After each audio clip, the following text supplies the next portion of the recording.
It is absolutely stunning up here today. It was a really cold frost this morning when we got up, so I'm feeling slightly overdressed now because I've got a thick jumper and a big puffer coat. But look at it up here, absolutely beautiful.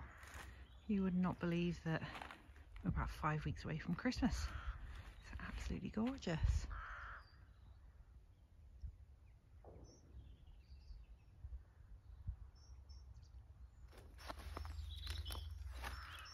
Been quite difficult finding time this week to get up here because we've had some family birthdays, so we've been up and down the country visiting everyone, and we've got a lot going on this weekend as well, so I haven't had a chance to do a lot.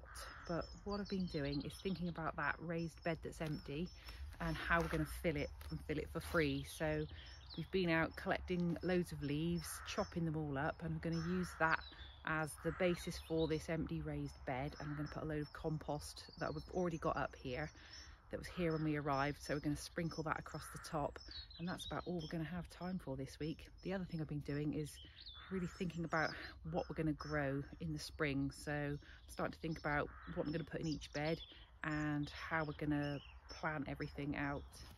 So while I've been at home, I've been just drawing a little map of the allotment and figuring out what I'm going to put where.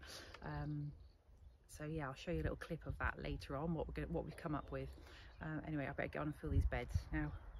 I think this might be a bit early, but my excuse is it was absolutely freezing when we got up this morning to walk the dogs. So yeah, I've just kept it on for the rest of the day. It's starting to feel festive.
So as you can see from my week, I've used all my dog walks to go around and collect the leaves that we've seen along the way.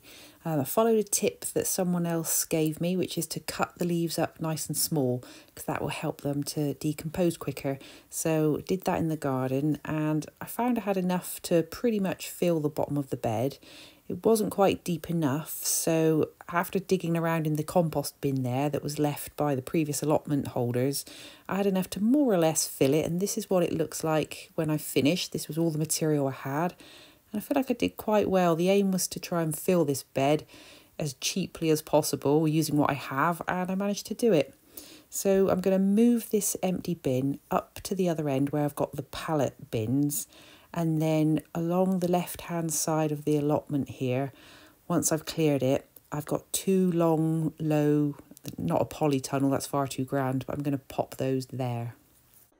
This week, while I've been at home, I've been having a little think about what we're going to be growing in the beds, and the list was really big because there's so many wonderful fruit, vegetables and flowers I really want to put into this, but I think it's kind of overwhelming. You see this big empty space and you get all these ideas of how you want to fill it, but that's just not practical because I need to learn how to do it as I go. I've got some basic knowledge, but I'm definitely not an expert. So instead of becoming overwhelmed, I had a really good friend and she gave me this advice once. We were at work, we had a really overwhelming task, and she looked at me and she said, "Claire, you can't eat the elephant whole, but if you take it one bite at a time, you'll get there in the end." I'm not condoning or advocating for eating elephants, but the whole concept, well, it really made sense. If you just chip away at it, you'll get there in the end. And one of the other things I'm really passionate about is painting with watercolour.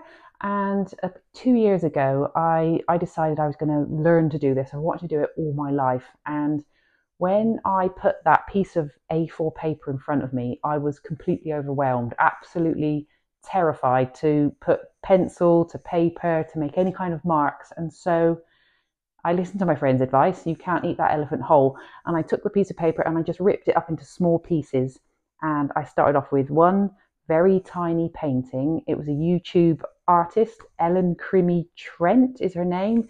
And she does these tiny little landscapes, any type of picture for beginners. And that was manageable to me to do a very small picture. I'm now progressed 2 years later, a lot more confident. I feel a lot more competent and I can take on much, much bigger projects. And so I'm applying that same kind of concept here. So I know my raised beds, they're not huge, they're quite big. And some people would say using the raised beds, you're not using all your available space, but that's fine because to me, it doesn't overwhelm me. So that's how I'm going to start. And so I've done a little kind of map of what I think I want to put in those beds, and I'll share that with you. So here's that tiny little painting that 2 years ago completely overwhelmed me. So I cut it down into a tiny, I think it's about 10 centimetres square piece of paper, and this is what I found manageable.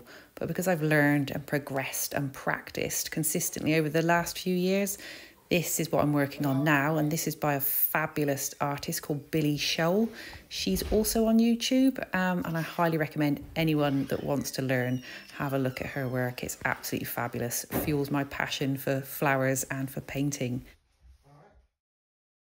So this is a kind of map of what the allotment is kind of starting to look like. We've got a few of the beds in already. So as you go in the gate this side, we've got this one, that's the one I've just filled with the leaves this week. And then we've got the one I've put the onions in and the little one with the garlic.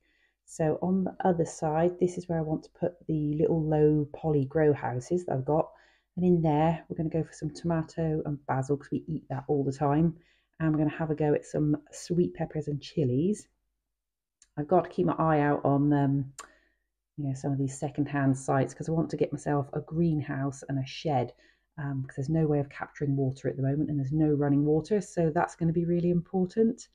And then down in the bottom bit, which is currently the area that's all grass, that's where I want to put all the fruits. So I'm going to go for blueberries, strawberries, raspberries. I've got some raspberry canes in the garden here I'm going to transplant over. And the lovely lady in the allotment next to me, she's got lots of raspberries, so I'm going to have some of hers. And as for gooseberries, I'm getting a few cuttings off of my nephew this week. And then at the bottom, we've got the water butt that I'll be putting in once we put a little roof over the compost bins. Now, ignore the little doodles. It's just I find if I put the colours on there, it just helps me visualize it. So it helps me to think about what's going to go in. And I've got a lot to learn about companion planting as well. So I'm going to put in loads of flowers because I really love flowers. I prefer growing flowers to vegetables, but yeah, we're going to put lots and lots of flowers up there as well. So that's kind of a general plan. And it's also worth pointing out that the north is at the top. So we've got a south facing plot, and the only place we've got any shade at all is a neighbour's shed, which is on this side. So there's very little shade. So I'm going to try and grow some sweet peas here that will give a little bit of shade, a bit dappled shade to some of the things that don't like being in full sun. I've got to say, it's not a problem I've ever had before because my back garden's north facing and I never have enough sun for anything. So this is going to be a new challenge for me. Anyway, that's what I've been doing this week. I would really love it if you could give me some tips and advice on the companion plants to put in there and where to put them. That would be really helpful. But this is how I'm hoping to start growing in the new year. Anyway, please, if you haven't already, it would be lovely if you'd subscribe and like and just keep giving me your tips and advice because I am really appreciating and listening to everyone. Anyway, have a lovely rest of the weekend.